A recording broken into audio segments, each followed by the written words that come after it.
Hi there, I'm Jeff Olson, and I've been a volunteer bell ringer for many years. I love this organization and being part of the Christmas season, so thank you for joining me.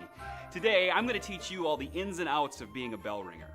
Now, a lot of people think we're crazy for standing outside in the cold, but because of us, the Salvation Army is able to feed the hungry, house the homeless, and free people from addiction. That's not craziness, that's compassion. So here's the bell ringer rundown. You can ring all day if you want. It's just asked that you ring for a minimum of 2 hours, or split those 2 hours with a friend. People of all ages are welcome to ring the bell, but kids under 16 years of age must have their parents' permission, and kids under 14 must be supervised by an adult. No more than 5 people can ring at a given site. If you have a large group, consider ringing at multiple locations, or take a longer shift and rotate in all the members of your group. When the day of your first bell ringing shift has arrived, remember, dress warm. And when I say warm, I mean dress like you're about to climb Mount Everest. It's amazing how cold it can get standing outside in one spot for several hours. Double check your ringing location. Most locations have kettles at both the entrance and the exit doors. Once you find your kettle, all the equipment you need should be there. 2 bells, 2 aprons, and a kettle. If you need more than 2 bells, please bring your own. If your shift is the first of the day, the kettle equipment may arrive a few minutes later depending on weather and traffic, so please be patient. I assure you it's coming. If your shift starts after 10 a.m., it's likely that another bell ringer will be at your kettle finishing their shift, so let them know you're next to volunteer.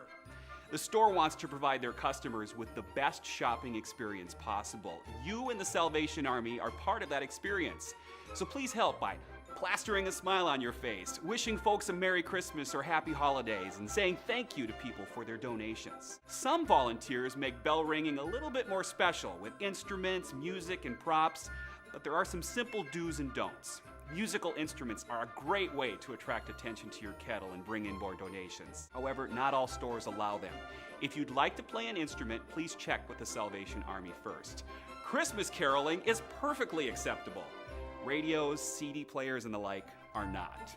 Now, your pet may be the friendliest in the whole wide world, but not everybody is comfortable around animals, so leave your pets at home. The only acceptable animals are guide dogs. And if you have a special uniform or costume you'd like to wear to represent your group or organization, feel free to wear it. Unfortunately, all good things must come to an end, including your shift. Another ringer should arrive at your kettle, and when they do, don't forget to give them your bell and apron. Those aren't souvenirs, they have to stay with the kettle.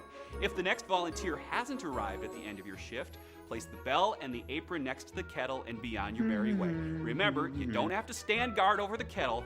It's locked up tighter than Fort Knox. If you have the last shift of the day, feel free to leave when it's over.